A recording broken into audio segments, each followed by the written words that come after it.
on a data back road that I almost erased. Not even God takes this long to get back, so get back.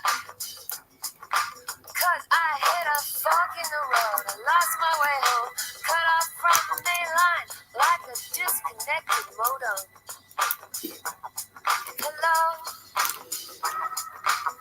tap in a code, I reach you below. No one should brave the underworld alone. Hello, hello, hello. How do I reach you?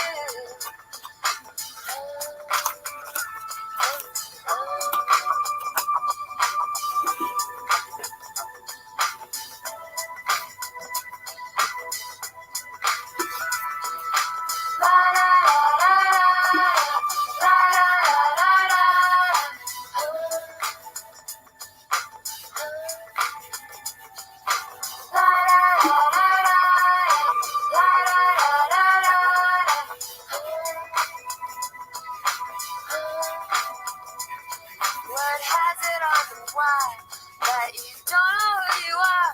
Well, if you could check in my brain, you'd know exactly what you mean here. Mothers of trails on stars in the night. Fathers are black holes that suck up the light.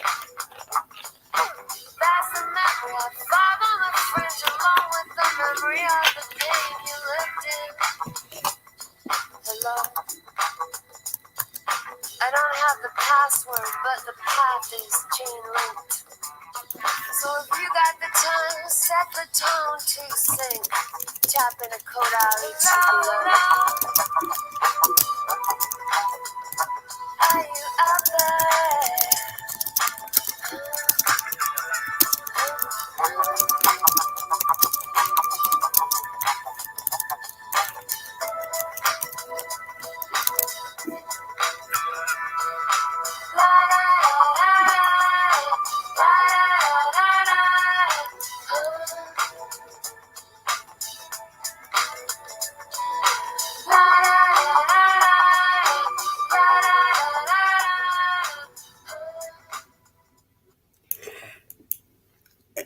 Hello, all of you basket cases, criminals, and princesses alike.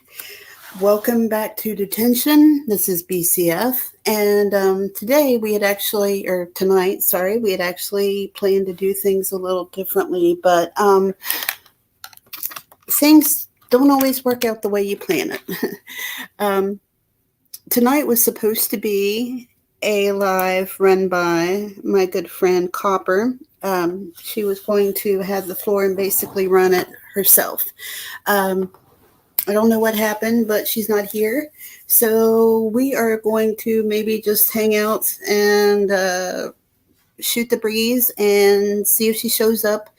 If she doesn't come by within the next half hour, and I can't think of a good way to entertain you guys, then we'll just have to reschedule for another night. But I'm hoping that she will show up, that maybe she just fell asleep on us or something, and we'll hear from her and she can do this live. I know it's something that she has looked forward to for a long time. Well, not looked forward to, wanted to do, I should say. I'm not going to say very much about it because the story is all hers, and I don't believe in telling other people's stories for them. But I believe that what she has to talk about is very important, and it's an issue that most, well, not most, but many many folks on the internet have to worry about these days. It's also something that women should very much be made aware of as well. There are issues regarding consent and just making smart decisions, I believe, as well as screening the folks that you intend to befriend, and not just making friends with them because they seem like good people, which I can tell you is always a mistake. I had that bite me in the butt my own self more than once. So hopefully she will show up and she can tell her story. And if she doesn't, then, maybe we'll just shoot the breeze. I haven't, I'll tell you guys, I haven't been going live very much recently because I've been having some health issues. Right now, actually, I have the flu. I've got type A, I don't know. I had a very mild case of COVID a couple of weeks ago, and now I'm just plain old regular flu. And I feel like I've been sick forever, but I'll be honest, if Copper doesn't show and nobody appears to be having fun, then this is probably going to be a very short live, just for that reason. But I will make it up to you guys, and we will do something interesting and or fun in a very short period of time. I know there's been a lot of drama on here lately and stuff discussed that just is a little heavy. And I kind of want to get back to what I had previously done. Let's do some more work on our sobriety, maybe have some meetings, maybe do some true crime stories, things like that.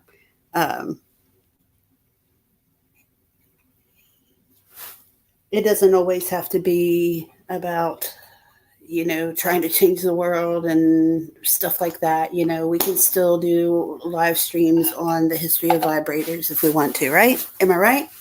I think so. Okay, so I do want to throw it out there. I would still like to hear any stories anybody has regarding the lives that I did, on misery and stuff. I know some folks have spoken out and come up onto my platform and spoken. If there's anybody who has a story to tell, of course, this platform is pretty much always open for anybody who wants to speak. And you don't always have to be a friend of mine. You don't even always necessarily have to be somebody I like. If you have a story to tell, then I am almost always willing to listen.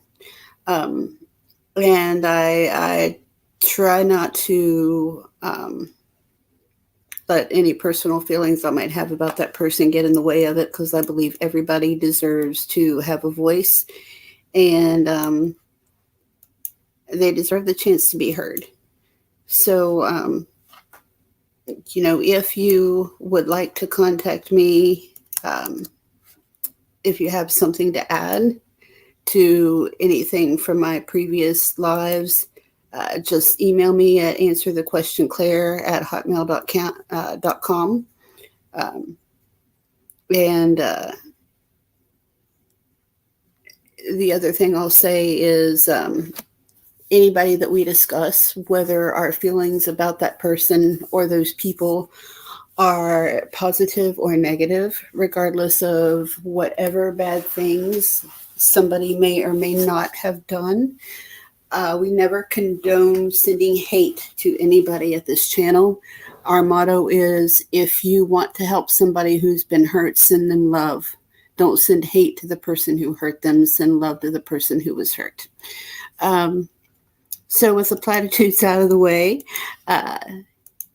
hashtag hate never helps. With the platitudes out of the way, I'm just going to try to... we're going to try and fill up some time. I think Jessica's going to come up in a little bit and maybe talk about, we're going to tell some stories, maybe some Reddit style. I know Jessica said she had some good school stories that she wanted to tell. I know I've told my birthday cake story enough times. I don't think anybody wants to hear that one again, probably. But I do have a lot of different stories that kind of led me to YouTube. I got really into the submitting to different subreddits to try to get my stories read. And that kind of led me to YouTube. So I thought in honor of that, I would maybe read one of those while we wait for Copper. She did just send me a message, guys. Yay. She said, let's see. She's sorry. Her head was hurting. She laid down to try to get it to stop hurting and fell asleep. So let's see. Are you still coming, Copper?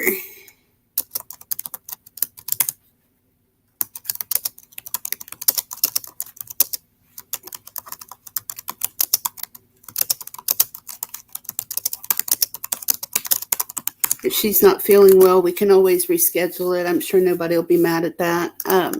But let's see what she says. Okay, so these are all stories that were read by some of the bigger Reddit YouTubers.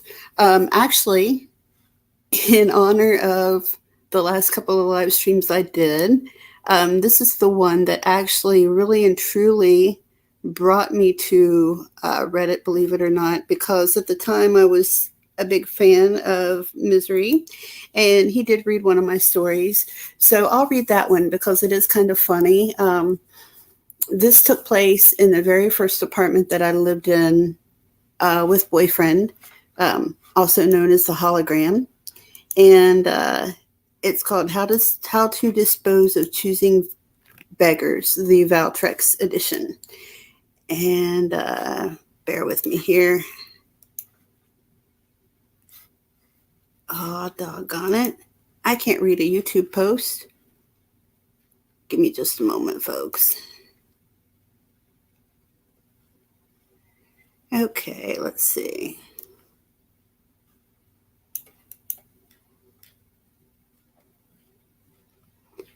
Here we go. Now, this one I kind of thought it was kind of part choosing beggars, part petty revenge. Well, I guess it was would have been petty revenge, but it turned into nuclear revenge, and you'll see why here in a moment. Now, just to give you some story to what I'm about to read, I come from a really small town. It had about 4,000 at the very most people in the population, and I moved to an area that had about 50,000, which is, big city living as far as we knew, but, still a small town.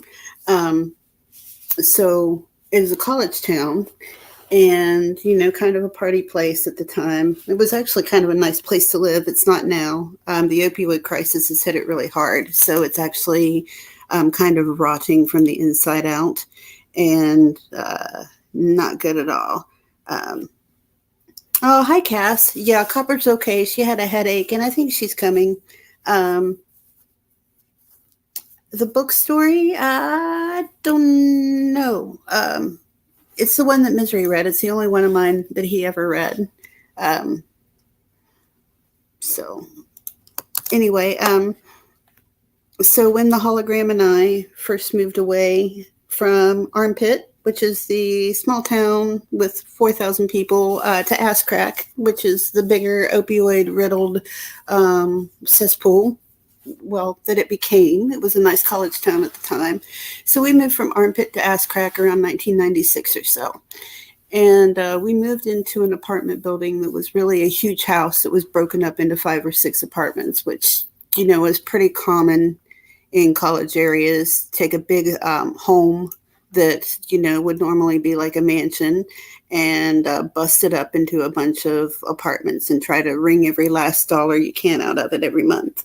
So a few days after we moved into our apartment, which we were lucky enough to score the top apartment, it was one of those really cool, like funky little attic apartments with sloping walls and stuff. It was a really cute place. Anyway, a few days after moving in, we discovered that the Hologram actually kind of knew the people on the ground floor. And as it turned out, he had graduated with a girl who was a blonde with the crunchy Biamina Seagram's like 80s type of perm. I know you know what I'm talking about. This girl, she's a complete and total Brittany, not a Karen. Complete and total Brittany. And if there is a male counterpart, then her man was definitely it. Now, I'll tell you a little bit about Brittany's just as a side commentary. My theory is that not all odious, entitled women are Karens. A lot of them actually are, depending on what kind of state you find them in the wild, age, and some other demographics. We have quite a few different ones. In this case, out of the several varieties of hateful twat waffles that we can discover in the wild, in this case, we had a Brittany. Now, Brittany is middle-aged, stuck in the 80s and 90s, still has the same kind of hair and makeup as she did in high school, and dresses like she still goes there. Former prom queen, cheerleader, etc. are just, quote, very popular. Often a choosing beggar as well as an entitled bitch. The same type of person who lies on Facebook for attention, you know what I mean? Or they vague book, like do things like, today was the most horrible day of my life. And when somebody asks her what's wrong, she says, please respect my privacy. That kind of girl. So kids usually has them, will often breed for bucks, prone to using said children for attention or money scams of some sort. Stance on vaccinating them. She's there for it as long as it's free, right? Her natural habitat, dive bars and truck stops, the DHHR or the unemployment office. Her usual target, people who, quote, have it better than she does. Occupation, used to work at McDonald's but quit and is waiting for an upper management position. May babysit under the table. Haircut. That's what we would call buy me a Zima perm. Just a crunchy kind of perm, you know, the kind where if you pull on one hair, her whole entire head moves. It was great in the 80s. I had hair like that. I had a buy me a Zima perm in the 80s, but the 80s is where it should have been left. We'll just put it that way. Brittany still thinks that hair is jamming. And if you want to hear about some of my other ones, we can actually go over those too. Anyway, a few days after we moved into the top apartment, we discovered that the hologram actually kind of knew the couple on the ground floor, as I said. And at first they seemed nice enough. We hung out a bit and went out a few times to the clubs together. I even helped Brittany get on at the place where I worked at the time, which was telemarketing. I know, don't shoot me. But at the time, it was a lot better job. It paid almost double what you could make in Armpit. So ass crack, I moved to ass crack and I doubled my wages pretty much. Anyway, it wasn't until we had lived there for a couple of months that we found out, rather by happenstance, that the couple had a rather extensive opioid habit. I was at work one evening. This is how I found out. I was at work and I had a terrible headache. And Brittany came to my desk at break time and asked me what was wrong. I told her I had a headache and asked her if she had any Tylenol. Well, no, she didn't, but she did have a painkiller. Actually, she had quite a few painkillers. Turns out that she was talking about hydrocodone, and I politely declined it. I'd never even heard of it before. I know everybody here knows I'm a recovering addict and that it started with pain pills, but at the time, I had never heard of it before. I was a good girl, believe it or not. Now, over the next few days, she offered me a painkiller for everything, from a tummy ache to being in a bad mood, and that's when I started to catch on. As it turns out, Brittany and Brian's lives revolved around their pill problems. It was all they talked about. And I know as a recovering addict that you do get that focus, you know, on things like that. But this was beyond anything that I know. It's absolutely crazy. And guys, I'm by myself, so if I do kind of miss some comments, because I'm reading too, so don't get mad at me. But yes, I do see you, and And I'm glad I got a few people here anyway, so I really appreciate y'all. Um, anyway, their pill problem was all they talked about. Like it was all they knew how to talk about. And we didn't want to make enemies of people that we literally lived on top of. So we suddenly started to try to pull back from the friendship because they were just a little too extra. And eventually, of course, Brittany got fired from the job. And that's when the choosy begging began. And oh, Lordy, folks, it was bad.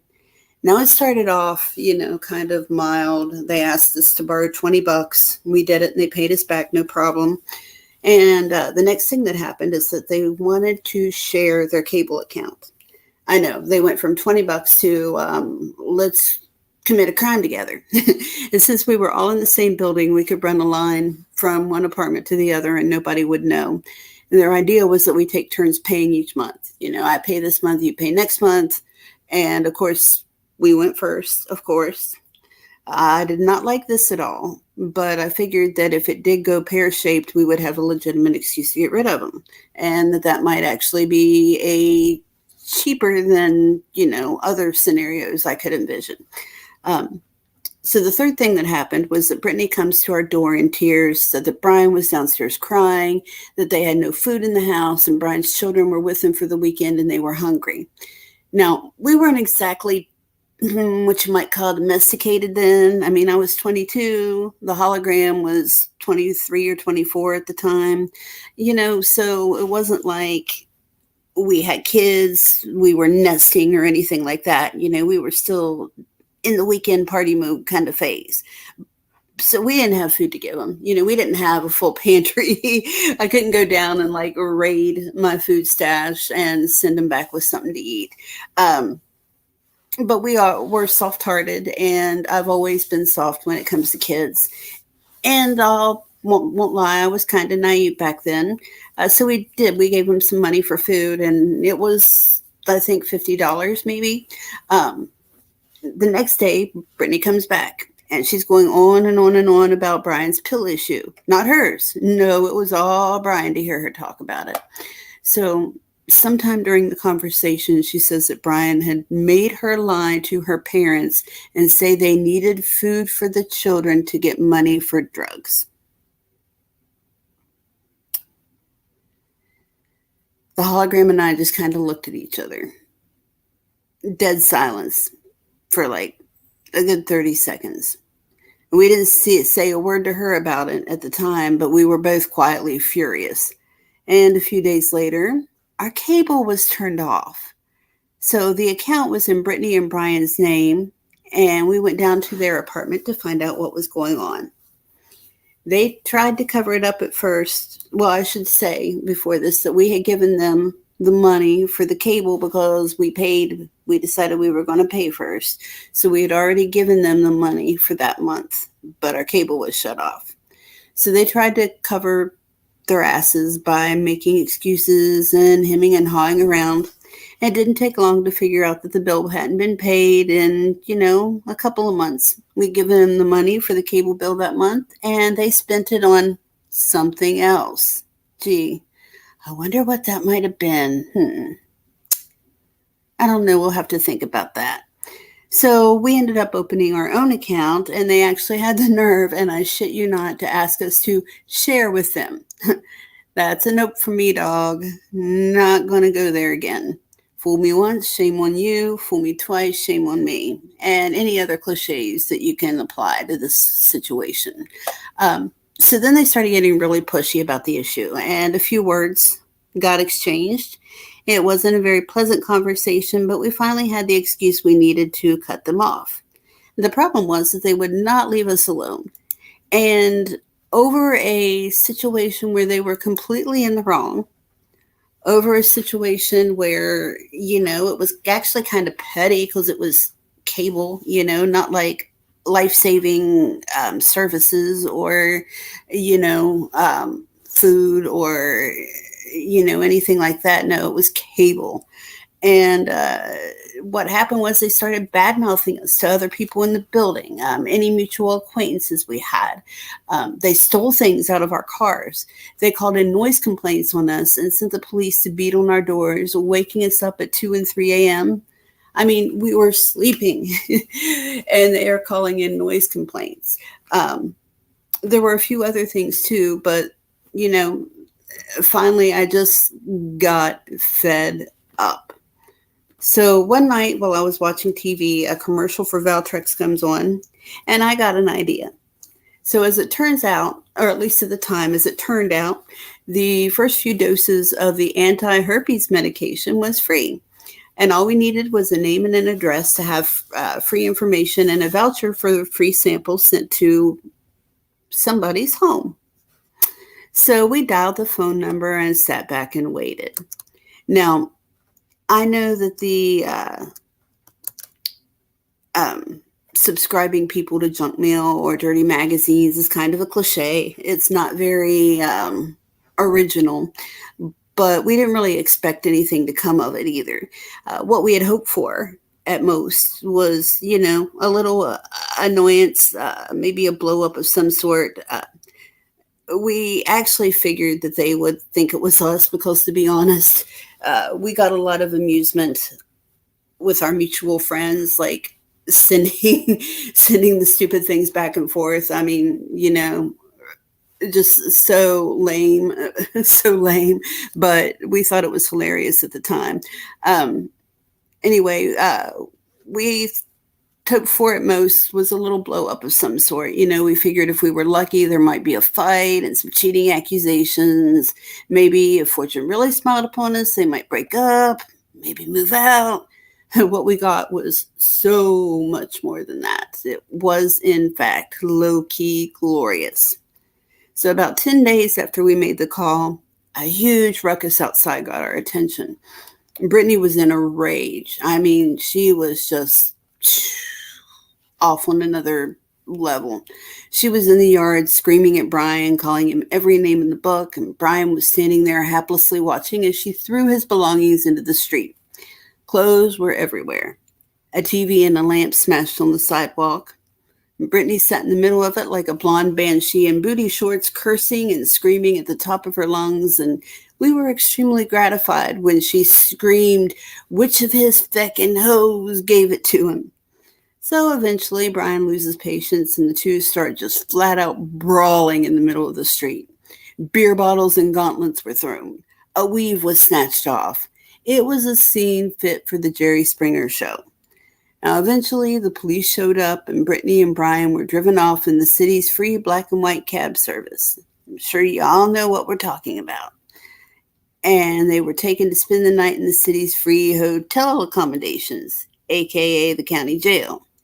Now, apparently, when the police intervened, the couple was found to be in possession of illegal prescription narcotics, and a night in jail turned into multiple nights in jail for them both. Imagine that. They never returned to the building, and we never saw or heard from them again. And for all I know, they're still in jail to this day. And, everybody clapped. No, just kidding. Everybody did not clap, but we did get some laughter out of it. And let's see. Oh, yeah. I did have an edit here. I'll read it to you just because it might explain some stuff. It's been a while. I'm not sure I want to disclose the name of my hometown and current town. Well, since I've been doxxed all to hell and back, everybody knows it anyway. But both places are moderately well known, the subject of a major motion picture each, which is true. Point Pleasant, West Virginia is where I grew up, and that's the Mothman Prophecies. And Huntington, West Virginia was where I moved to, and that was We Are Marshall. Matthew McConaughey lived in Huntington for a very short while, stayed in Huntington a lot during that period anyway, and caused quite a ruckus in more than one place. I mean, you can tell, like, you're living in a town that's nicknamed Ass Crack. You can imagine what it was like. Anyway, both towns suck, which is why I chose Armpit and Ass Crack as the town names. And the place where I'm from is very small and sucks just because of small town politics and such. The place where I live now, Huntington, although relatively small, has the highest per capita OD rate in the U.S. So, yeah, it used to be a nice place, but now it sucks. And that's absolutely true, unfortunately. It's been the subject of a few documentaries and a couple of visits from the First Lady. I forget which one. Maybe it was multiple First Ladies. I think even Obama himself was here once or twice when he was in office. I mean, it was bad enough that a town of over 50,000 people garnered visits from the president and the First Lady. And that's bad. There was actually one day when during a 6 hour, or no, I'm sorry, it was a 4 hour period, I believe, we had over 60 overdoses in the town. So it does get bad. Anyway, that was my story. It did get a really good reception. At least I thought so at the time. And I got really excited over all the whole 4,852 upvotes I got. And I got started during that time, just submitting things to Reddit. And that's what eventually brought me to YouTube and the Misery Box community, that little story I just read to you. So anyway, that's lots of fun. Oh, I definitely did a happy dance when they were hauled off in the cop car, for sure. I felt a little guilty, I'm not going to lie. I just, I had some of those am I the asshole moments, but in the end, yeah, I was very, very happy to be rid of them. Oh, yeah, I did the Harry Potter one too. That one was also mine. I don't think Misery read that one though, or if he did, I didn't catch it. I forget who read that one. I think it was Mr. Reddit. Don't remember for sure, but yeah, that one did get read out loud. Let's see. Still waiting on Copper or to come up.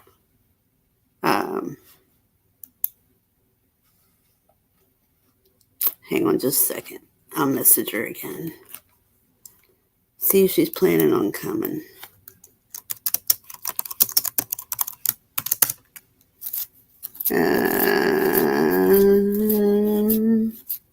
I'm afraid she may have fallen back asleep.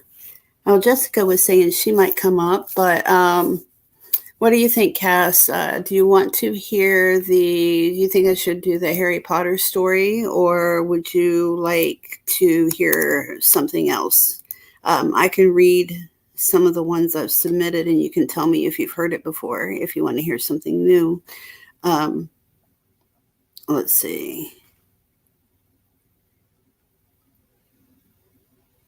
Oh, I've got a few from Let's Not Meet. Some of those were good. I've got my mom's stories. For those of you who didn't know, I lost my mom in this past October, and I really miss her. But she led, for the type of lady that she was, she led a really interesting life. She met my dad when she was playing in a band. They played in a band together. And oh my goodness, my mother and father were both so good looking. Oh my gosh. And so talented. I will have to record some of their music and play it for you guys sometime. Of course, it was 50 stuff, kind of cheesy for the time, but if you could hear them sing, and my dad, up until just a couple years ago, still would play the guitar and sing and record and stuff. So they would travel around and, do gigs. And my mom was real innocent too. So it's kind of funny. I always thought the idea of her going around and playing music in bars was so funny, because my mom couldn't even take a drink without getting ill. But she has told me stories, where they went to record an album and they got to meet James Brown and got to hang out and jam with him for a little while. And just like she had a lot of cool stories like that. One of her stories, this wasn't about the band. I was thinking it was, but it wasn't actually. My mom was also a beautician. And she would go to conferences and things like that in different places, in the U.S. And this particular conference she went to was in California. And I think it was in LA, if I remember correctly. I wish I'd been prepared for this because I would love to show you guys some pictures of her. But anyway, they, as part of, the sightseeing or whatever, cool stuff to do while they were not at the conference, they had this tour. And she and my Aunt Mary had gone together. And my Aunt Mary was like my mom's sidekick. I have to tell you that. They were like Lucy and Ethel. And oh my God, my Aunt Mary is the most hilarious woman. She's so funny. But one of the things that makes this particular story so freaky is the fact that when this happened, it was around the time of the Hillside Strangler, when he was still at large. I don't think they ever caught him, actually, did they? I forget. But anyway, the guy who... well, I don't want to get too far ahead of myself. We'll just say that the guy who, when this happened, it was during the time of the Hillside Strangler, which makes it all that much more terrifying. Now, they were a trip together. Holy cow. They were so funny. My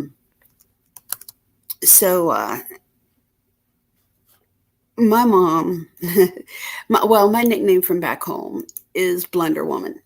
And that's because I just have a penchant for getting into messes that sometimes turn into funny stories and, just turn out to be something really interesting to talk about. But a lot of times they're just terrifying, and it turns out to be like a, whoa, so glad you did not die, my dude, kind of stories as well. So one of the jokes that we would always tell, or it was just a recurring joke in our family, was that my mom and I were proof that lightning could strike twice in the same place, because, I mean, just shit just happened all the time. So on this particular trip, let's see. Oh, yeah, I'm sorry. I forgot the punchline. My nickname back home was the Blunder Woman, and my mom's was the Mighty Crisis, as in Wonder Woman and the Mighty Isis. So we were the clumsy versions. Now, this story is actually less serious than the counterpart, which goes hand in hand with this one, actually. When I say my mom is proof that lightning can strike twice in the same place, I really mean it, dude, because my mother was kidnapped not just once, but twice. And she was kidnapped by different men under different circumstances, completely unrelated. And they both were terrifying. But the first one was made even more so terrifying because the gentleman who kidnapped her and my Aunt Mary did not speak English. Now, I want to tell it first because it's kind of funny and it's a little less heavy of a story than the other event. But it's actually, this one is actually the second time that she was kidnapped. Now, bear in mind that this is a story that is more than 45 years old. So although I've heard it many, many times, I'm sure I'll make some mistakes or get some things wrong. But the basics of the story are true. And I will do my best to tell the story as factually as I can and to tell it the way that it was told to me. Now, in her my mother and her friend, Mary, my Aunt Mary, I always called her Aunt Mary. So um, I just can't get that. I can't call her by anything else. Like I can't do the nickname or anything else. She's Aunt Mary. And even though we were not blood related. Anyway, as I said, they were like the Lucy and Ethel of their generation. And she was just the greatest. One of those ladies you automatically want to call Aunt, and always was quick to laugh or tell a joke, and always had a hug for me, just one of those people that you just get happy as soon as you see them. And in her early 20s, my mom, who was at the time, as I mentioned, a beautician, went to California for a hair show. And although she was there for business purposes, she did bring Aunt Mary with her so that they could do the tourist thing. And unfortunately, my mom was the victim of a phenomenon called jet ear. So this basically causes intense pressure on your inner ear and eardrum, and is horrifically painful. My mom tried to soldier through it, but eventually her discomfort got the best of her, and she begged Aunt Mary to go back to the hotel. Now, the other people in the group talked her into going back to the tour bus instead, which was large, spacious, and air-conditioned, and get some rest. So they were going to round out the tour with a trip to see the Tonight Show, and Johnny Carson was still hosting back then. And if she went back to the hotel, she would miss out on all the excitement. And, nobody wanted that for her. So they convinced her to go back to the tour bus, rest up a little bit, and, maybe see if you feel better and you can rejoin us here in a little bit. So Mom and Aunt Mary go back to the bus, and she's sitting there with her eyes closed when she feels Aunt Mary stiffen beside her. Now, when you know somebody well, you can tell when something's bothering them, even if you can't see them. And I'm sure that you all know what I'm talking about. If you really know somebody, you can tell their body language or sense their body language, especially married people will know exactly what I'm talking about, or somebody who's had a partner they've been with forever. I mean, you just know. So my mom feels my Aunt Mary just stiffen beside her, and she sits bolt upright and looks up. A very large, and I do mean large, man has entered the bus and is making his way to the driver's seat. So they ask him what's going on, and the man does not answer. Now, my mom, who, as I mentioned, had narrowly escaped from the hands of kidnappers a couple years prior, and I will tell that story after this if you guys feel like listening to it, and Copper is not back yet. Anyway, she had narrowly escaped these kidnappers a couple of years ago and had learned to trust her instincts a bit more. So she jumps up and moves to get off the bus immediately. Instead, she's thrown into Aunt Mary when the bus takes off with absolutely no warning at all. It just jerk, rattle, kaboom, she falls back into her seat. So my mom kind of gets herself together and sits back in her seat near the back of the bus.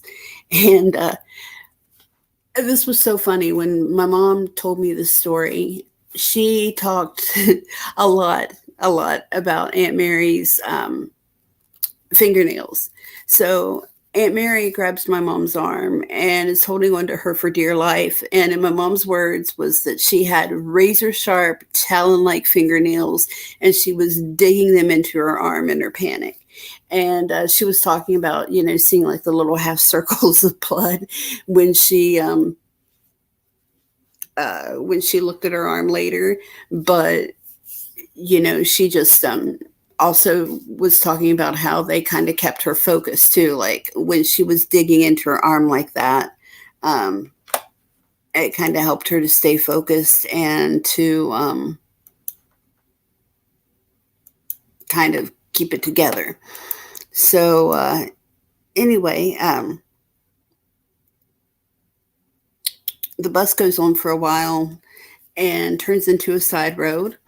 And Mom said that it looked like it led up to the Hollywood sign eventually. And she figures that that's where he's headed to, is the Hollywood sign. So suddenly the bus stops and a strange guy jumps on, and it takes off again before my mom can even stand up. Now, the new guy assesses the situation and asks the driver or the guy in the driver's seat what he's doing. He answers in Spanish and gives a low, throaty, kind of chuckle. Now, I don't know about you, but I would be so freaking scared. And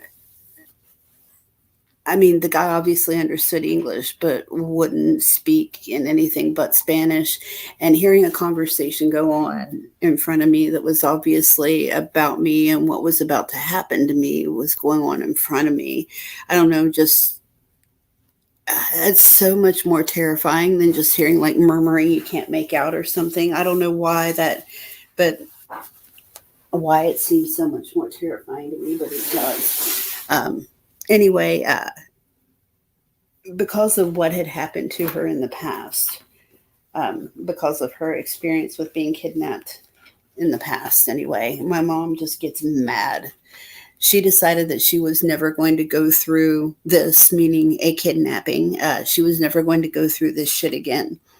Now, below the seat tops, where the men can't see, she gestures towards my Aunt Mary's umbrella, which is one of those big things with a metal spike at the end. I don't know if you guys have ever seen them. Like, I'm sure some of you millennials or whatever, like, probably haven't seen the old school umbrellas, like with the big metal spikes at the end. Like, they really look like hidden swords. So my Aunt Mary hands it over to her. And my mom told me, that she had no real plan for it, but it was the closest thing to a weapon she had. And, like I said, it was like a big metal spike at the end. I'm sure that if she really needed to, she probably could have run somebody through with it. Let's see. Sorry, I was just checking on Copper. I don't know if they were trying to kidnap them or they just wanted to steal the bus and got extra. I think, and I'll tell you why here in a moment, but I think that the driver was interested in the ladies. And the conversation that was going on, the new guy talking to the driver guy,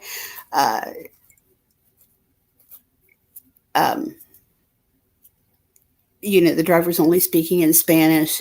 The new guy speaks English, and he's asking the driver what he's doing. And the guy would say something in Spanish and, chuckle. And the guy was responding and saying like, oh, come on, man, you don't want to do that. And you're scaring these nice ladies. And, it's not worth the trouble you can get into, that kind of thing. My mom couldn't really remember, exactly what all was said, but it was along those lines, like he was trying to talk some sense into him. And, you shouldn't be scaring these ladies. That's not safe. You don't want to give up your freedom, whatever. So my Aunt Mary is a mess by now. Tears are running down her face, mascara tears. Talons are cutting bloody half moons into my mom's arm. And my mom is terrified, but deadly calm. She knows that she's got to do something. Now, eventually the bus stops and everything is just dead silent. My Aunt Mary is weeping. My mom's bleeding. The driver guy just sits there staring straight ahead, not saying anything. The new guy is just sitting there staring at the driver guy. And the cooling bus engine is ticking in the silence like a clock. And I remember Mom talking about, how that stuck in her mind, like the ticking of the cooling bus engine. For some reason, it just stuck in her mind. And it added to the tension, which was almost unbearable. So my mom takes a breath, grips the umbrella, and the bus starts up and turns around. Now, not a word was said on the way back, but my mom got off actually, I'm going to stop and say this. I'm about to tell you the story as it ends, how my mom told it to me. Okay. At my mother's wake, my Aunt Mary told the story as well. and her ending was somewhat different. So I'm going to tell you both. But my mom's ending was the bus turns around and not a word was said on the way back. But my mom got off the bus with Aunt Mary, and the authorities were called. And she didn't know if they ever caught the driver guy, but the new guy did come forward and speak to the authorities, and he turned out to be the stunt guy for the star of a popular TV show at the time. I think it was the stunt guy for, oh shoot, what was that guy's name? The Fall Guy. I forget who the guy was who starred on that. Anyway, my mom never got the translation of what driver guy said, and all the guy would tell her was that it just wasn't good. So I thank God, or whatever you worship, that my mom was born under that lucky star or has a guardian angel. Otherwise, I wouldn't be here today.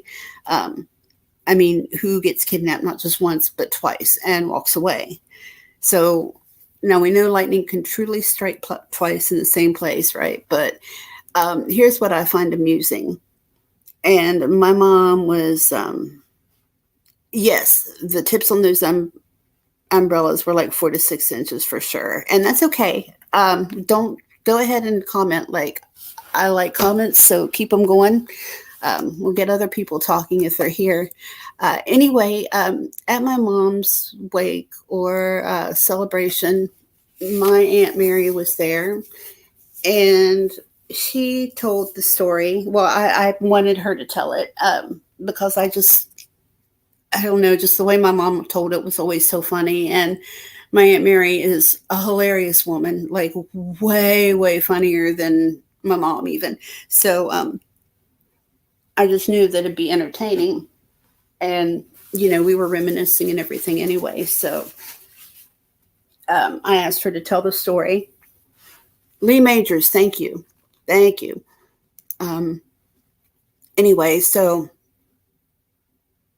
my mom's story and my Aunt Mary's story kind of diverged from each other at about the time when the bus stopped. So in my mom's version, the guy is talking, the Fall Guy, Lee Majors' stunt double, is talking to the driver guy and saying, oh, come on, you don't want to scare these nice ladies like this. It's not worth the trouble you can get into, blah, blah, blah. And in my mom's story, the bus turns around. In my Aunt Mary's story, the driver guy has to slow down for a traffic light or something. And my mom and Aunt Mary had been looking for the opportunity, and they just kind of like managed to get off the bus. She said she couldn't even remember how, just that they kind of fell out, she said, and was talking about like how they rolled. And they ran into the nearest establishment, which happened to be a bar. And it was kind of early in the morning, like it was before noon anyway. But the guy working the bar, you know, saw what kind of shape they were in and made them amaretto sours on the house and sat with them until they called the police, or the police got there, you know, made sure that they were okay and that nobody came after them or followed them there or anything like that. And anyway, that's where it diverges now. I find this hilarious because my mother was very, very proper in a lot of ways.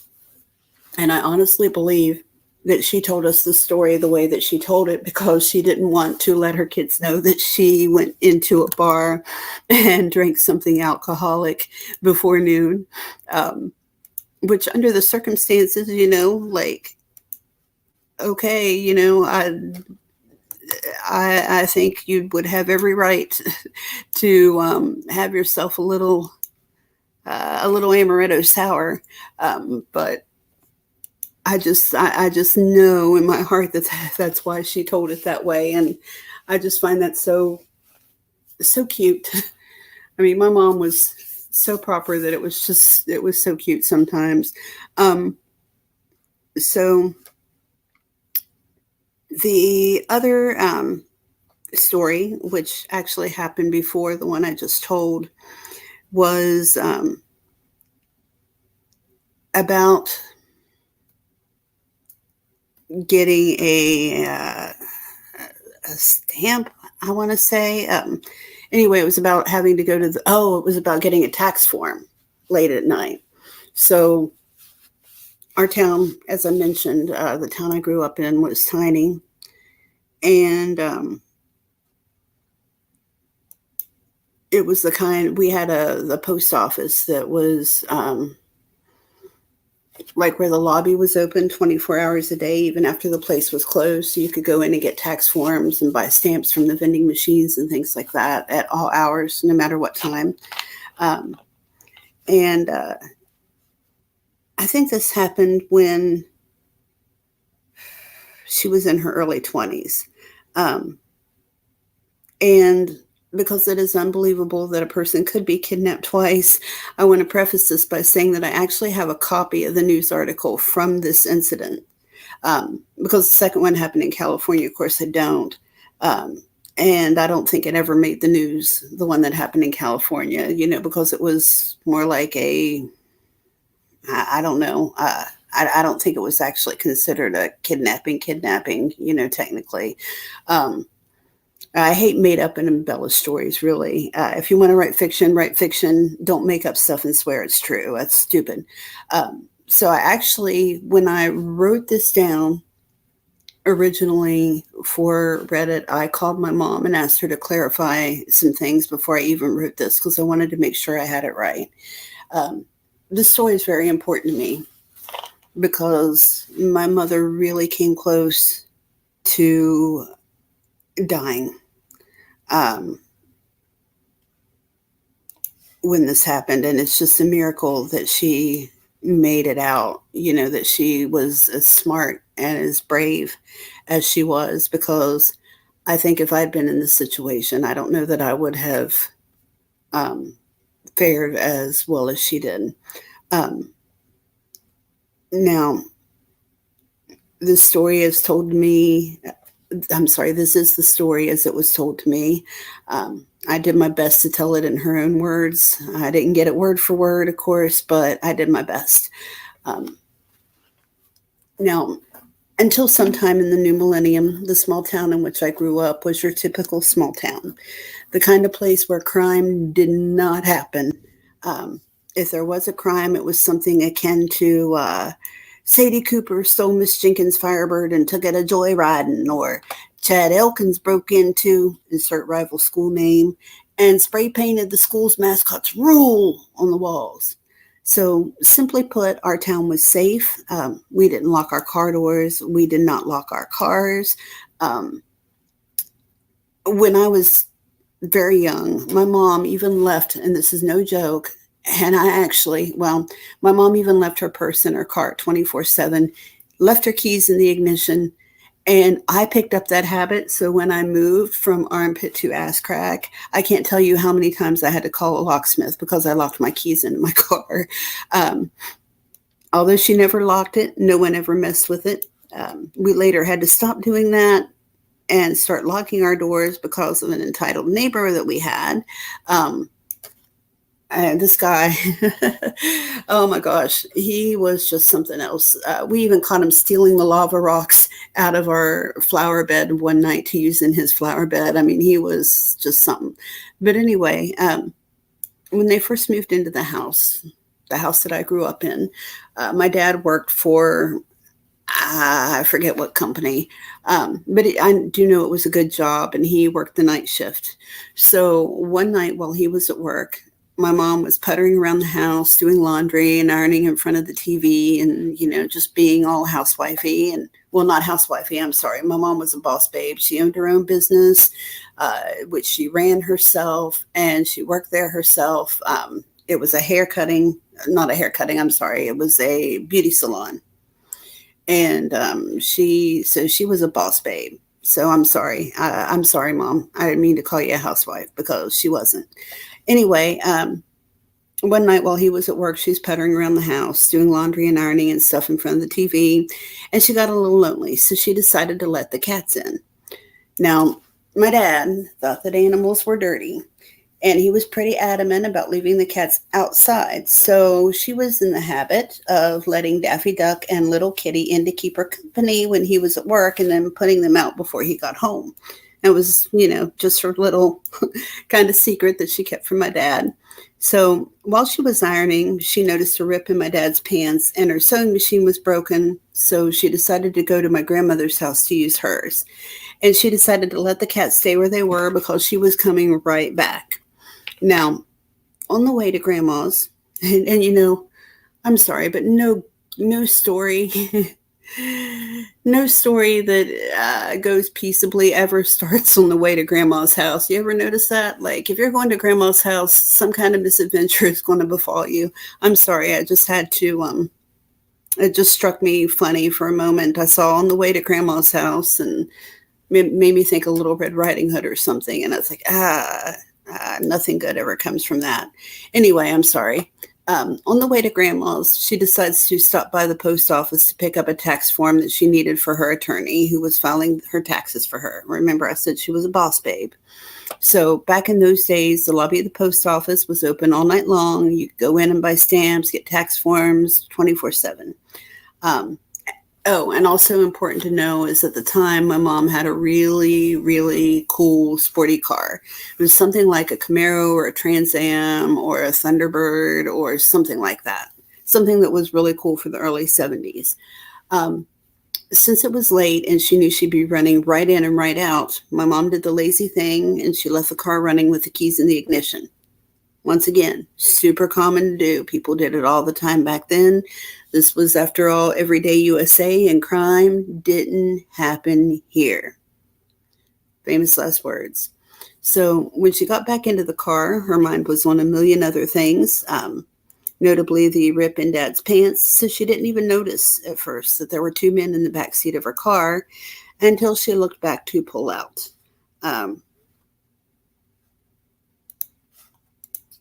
Now,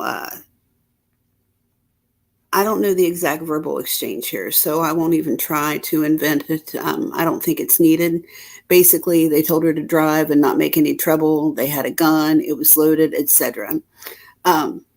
The gist of the story and what's important is that these two guys were on the run after robbing a gun store a few towns away. They picked my mom's car because it was a cool car. That was it. She got picked because she had a cool car. And my mom made things easier on them by leaving the car unlocked. My mom was never sure why they didn't just steal her car and leave, because after they took her, they had absolutely no idea what to do with her. They talked about it at length right in front of her. And after deciding they had no choice in the matter, they started talking about what to do with her body. Now, can you imagine being in that situation? You're just, and my mom was tiny, probably 5'2", maybe somewhere between 5 nothing and 5'2".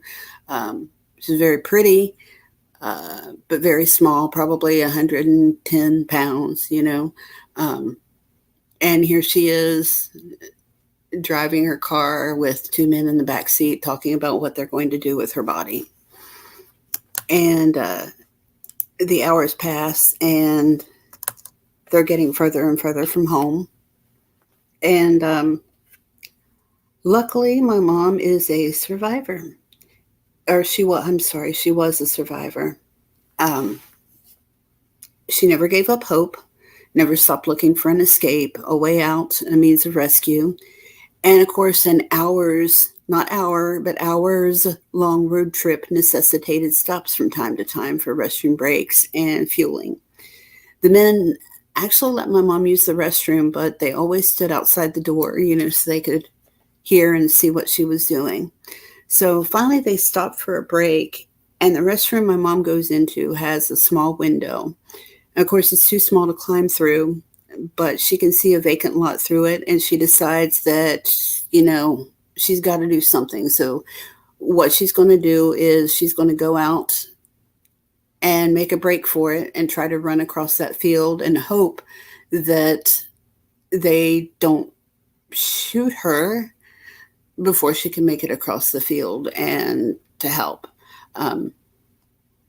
the men were standing between her and the gas station, so that wasn't an option. The vacant lot was really the only best chance that she had.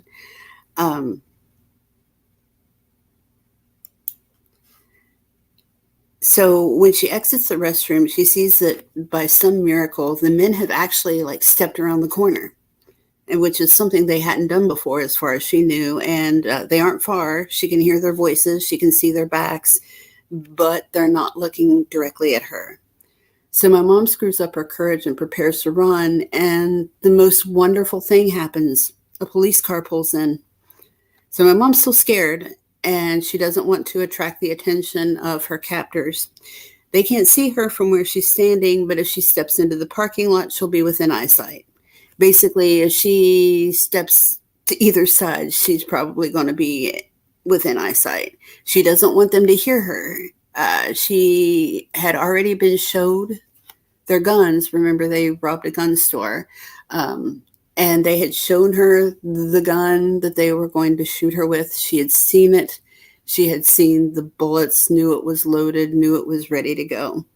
So she doesn't want to get shot, and she doesn't want to get somebody else shot either. And with all that in her mind, she starts signaling to the police officer and waving to the cop from where she is. The officer sees her, rolls his eyes, and starts to walk away. Now, later on, he told her that he had actually thought she was drunk, and that was why he'd started to walk away. He thought that it was just somebody acting a fool. So Mom's heart starts to sink, but she redoubles her efforts, and finally, somehow, the officer decides to come and get a closer look. Maybe he was just annoyed and, thought maybe he'd just take this pretty little drunk chick and stick her in the drunk tank. I don't know. But for whatever his reasons were, thank God, he decided to go take a closer look.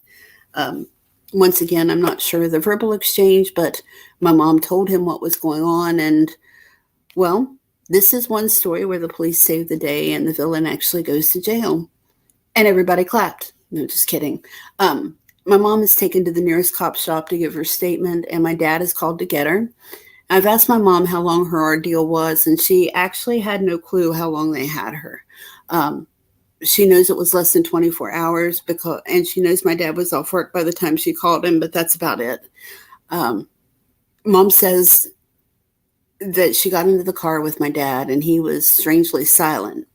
So, she thought, well, I get it. Like, I almost died here. He almost lost his wife. He's upset and worried, so she puts her hand on his arm, and she's like, everything's okay. I'm all right. Thank God I got through this, and she's like trying not to cry. And she asks him if he's okay. And my dad turns and looks at her. Here's the punchline, folks. You ready? He turns, looks in the eyes of his wife, who he had nearly lost. And just imagine it. He'd nearly lost, and says the following.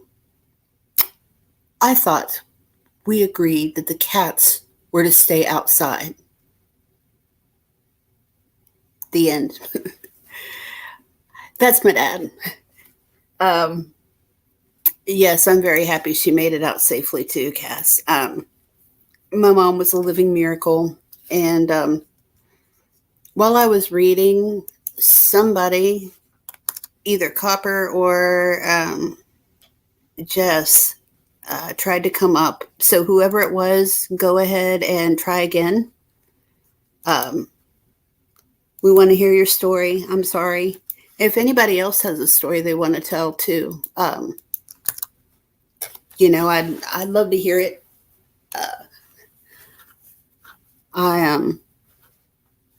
Those two stories say a lot about my mom.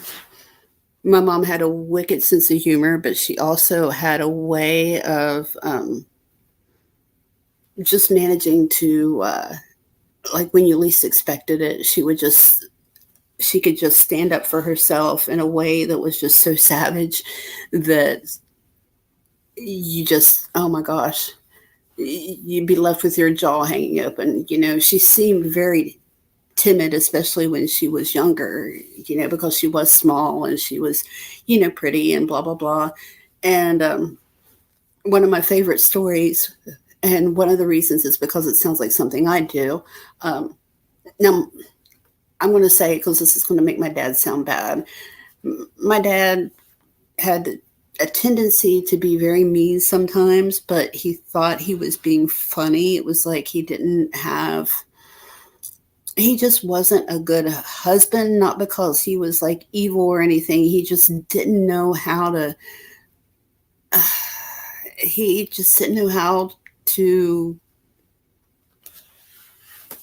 be appropriate, I guess. And he would try to make a joke and it would just come out so mean. And the story that I heard was that she'd made this big spaghetti dinner, and she brought the plate of spaghetti, all mixed up to the table. And she was pregnant with, I don't know if it was me or my sister, but she was pregnant with one of us. And he had made some joke about, like, he made a fat joke, like, oh, you don't need to eat anymore with that belly growing or something like that. And she just took the whole plate, or it wasn't a plate, it was like a pot. It was what was supposed to feed her and him and whoever else was there.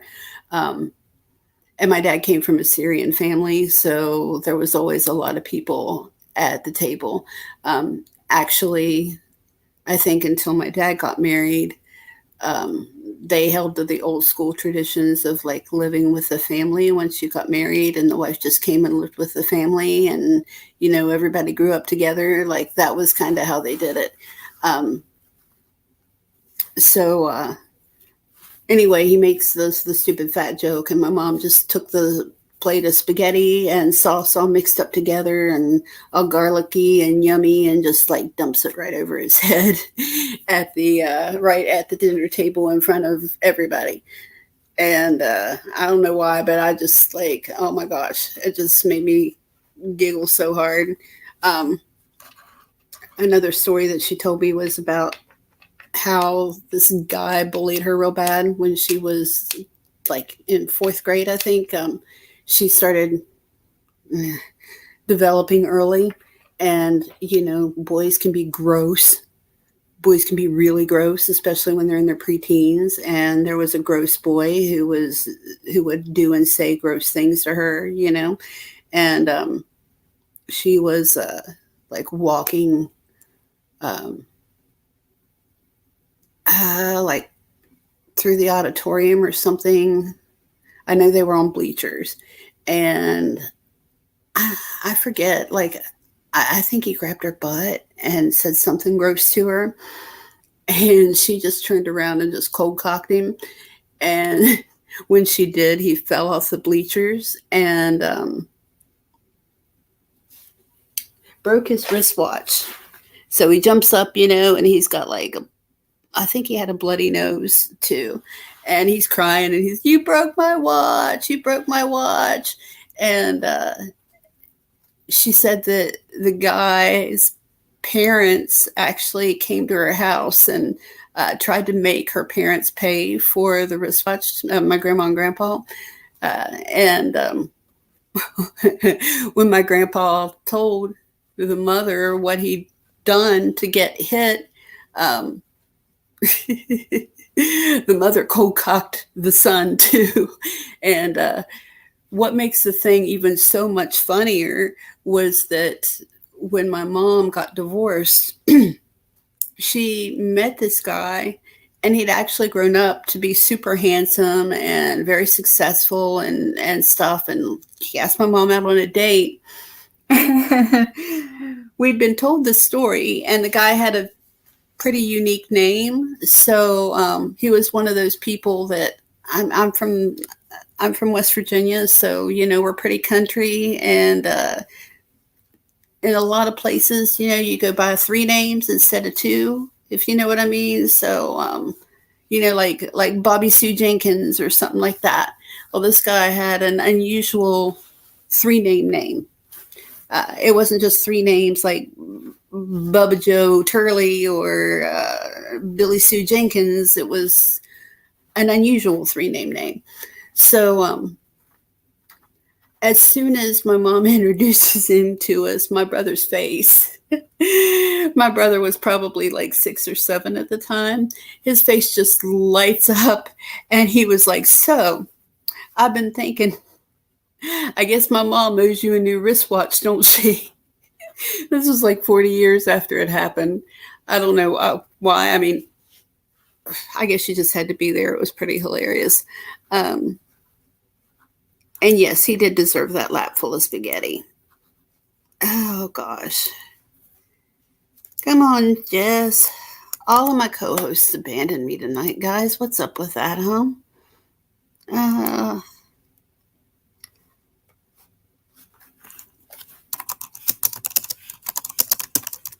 I'm going to try one more time. Okay, so we're going to wait just a little bit longer before we give up. And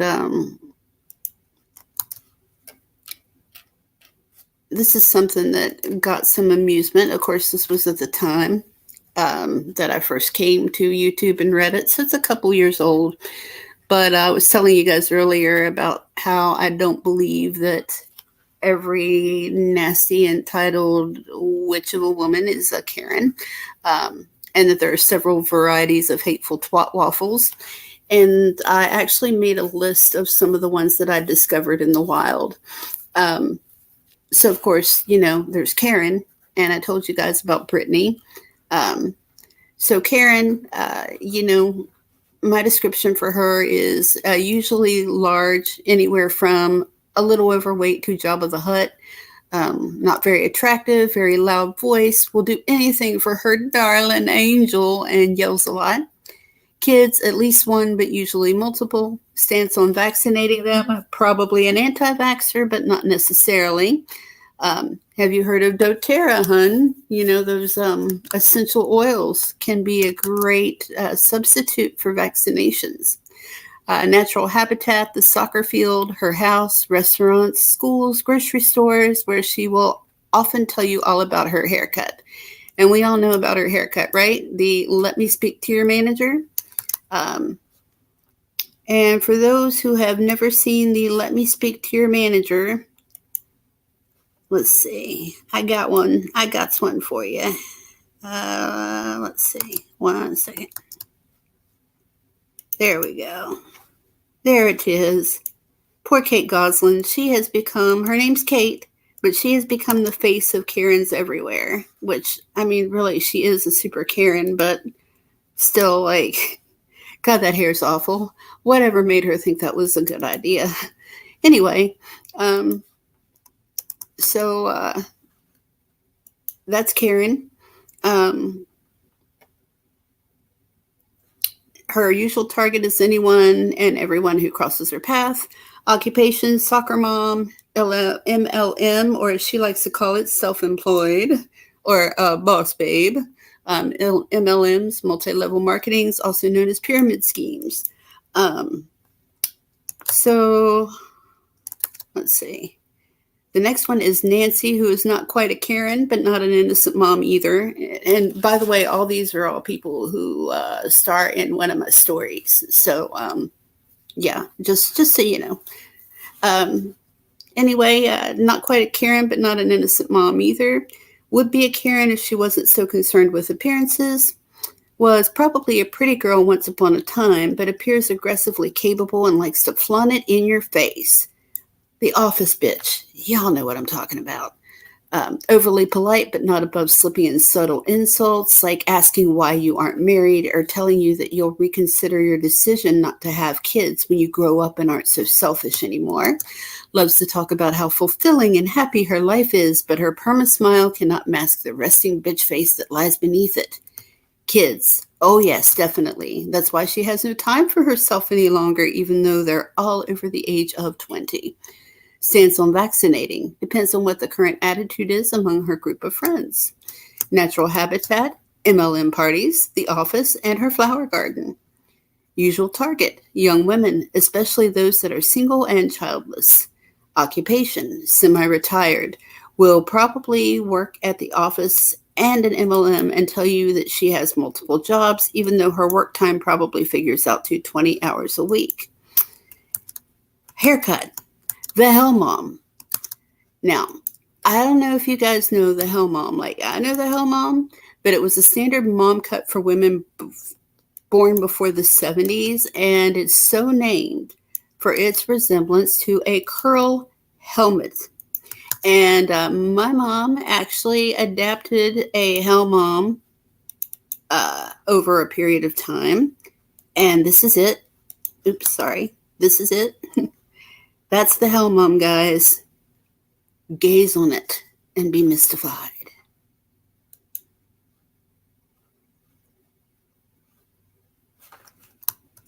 Okay, so let's see.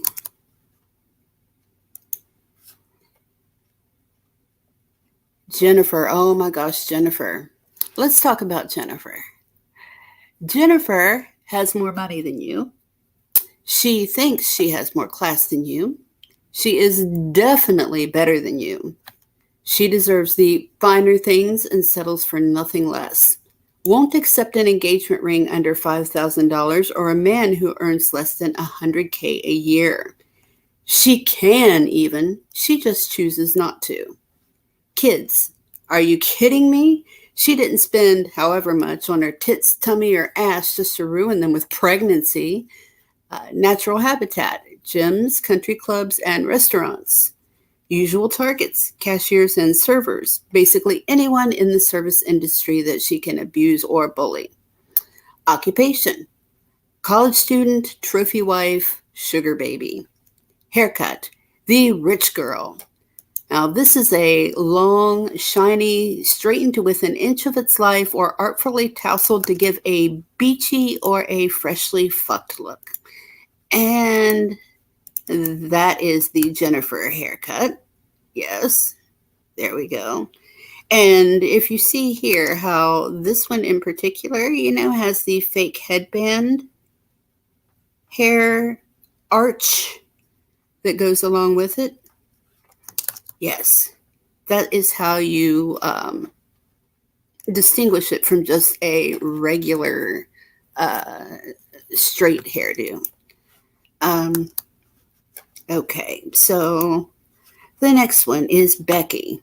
Oh, Becky. Becky the office bitch. Becky.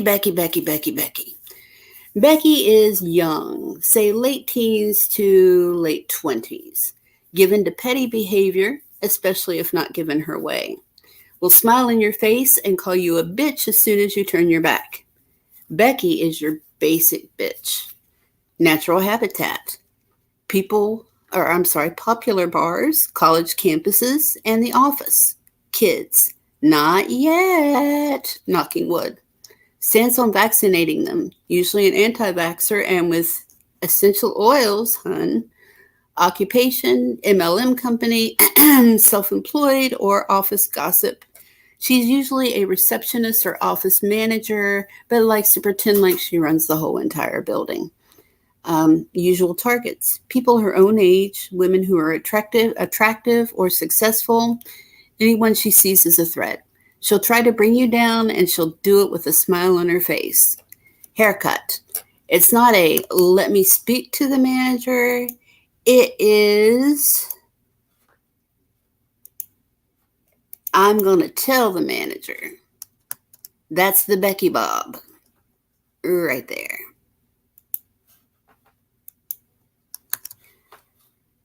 All right.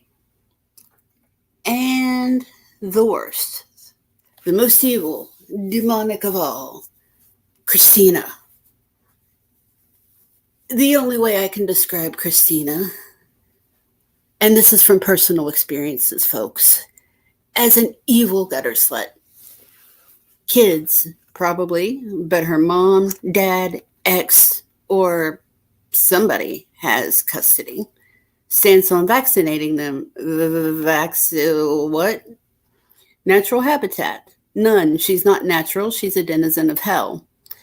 Usual targets. Everyone. Occupation. The fuck? And the haircut. Her haircut is the skank bun. I'm sure we all know what that is. I love my skank bun, I'm not going to lie. But, that's Christina's actual hairdo. It grows that way, folks. I'm not kidding. And that was it for my list. I don't know. I had a little fun coming up with it. Uh, hell mom. Cass, did you know somebody with a hell mom? I think all of the boomers had a hell mom at some point. I really do. Like, this is just this artful curl confection, and it was solid as a rock. Like, absolutely insane. Well, guys, it looks like all my co-hosts have deserted me, and you know what? I was the one person who did not feel like doing a live tonight. I actually have the flu. I think I mentioned that earlier. I've got the flu A, or type A, or whatever you want to call it, and have spent most of this week sporting a fever of about, my temperature was about 101, but my temperature normally runs about 2 degrees lower. So at 101, it'd be like having 102, 100, and maybe even 103 degree fever for some of you.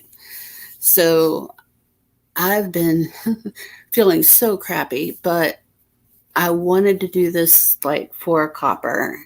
Oh, thank you, Cass. Thanks, Casper.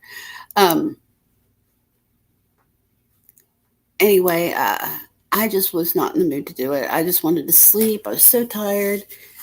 But there were 3 or 4 people who were supposed to co-host, and I didn't want to dip. And I know that with my health problems, people have been getting discouraged because I have canceled lives lately, and I'm going to try not to do that anymore, folks. Like, of course, I can't promise that it's never going to happen again, but I do promise that I'm going to make a huge effort to not let that happen. So if there's more time in between when I schedule them, that's because I'm making sure that they're scheduled for a time when I know I can be there.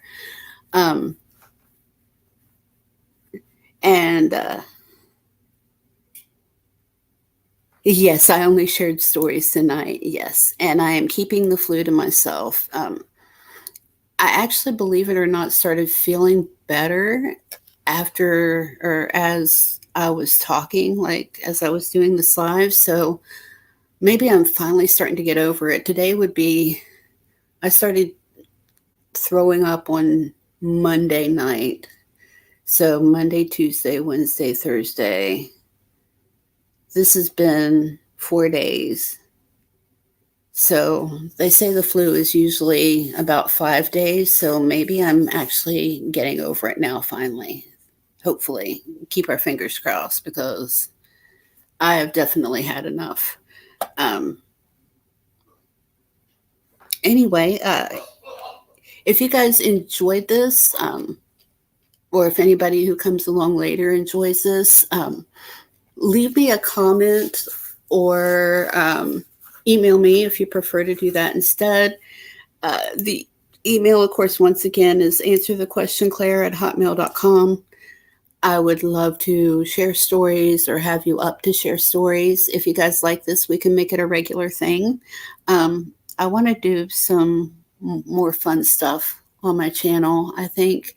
And of course, those weren't all the stories I had, the ones that I did tonight. I've got quite a few others that I can share if you like, or, we can, I thought that it might be fun to pick out some ones from like, Am I the Asshole? And just spend the evening, like spend a live stream discussing one of those and picking it apart.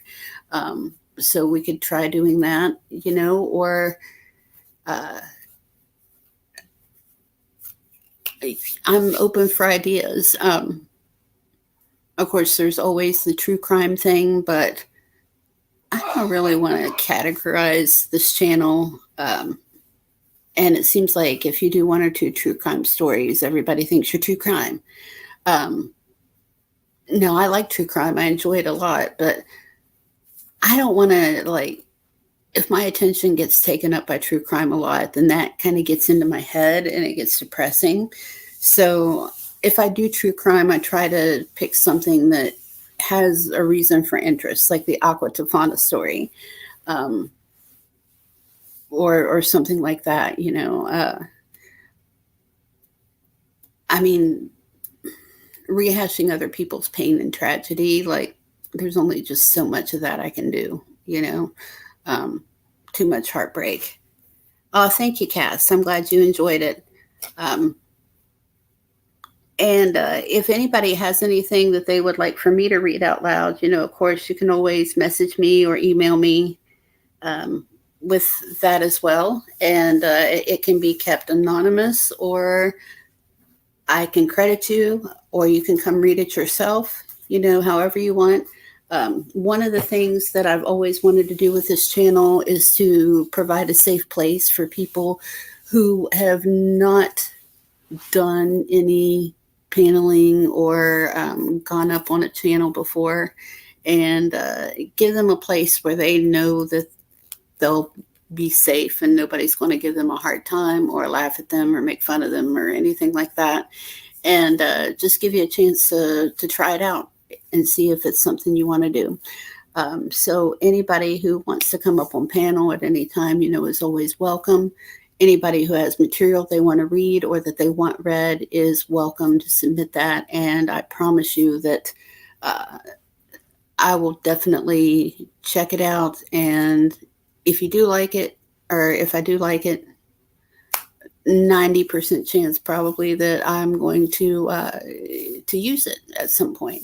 So I think at this point I'm going to call it a night. I actually stayed longer than I expected to. So I appreciate you guys sticking with me, and keep an eye out because I'm going to be rescheduling Copper's live whenever she feels ready to do it, to tell her story. I think we're just going to have to pick a night where she doesn't work, and make sure that she doesn't fall asleep on us before we actually do the live. So anyway, you guys have a great night, and I want y'all to remember that above all, we are each of us a criminal, a princess, an athlete, and a basket case. Sincerely yours, The Breakfast Club.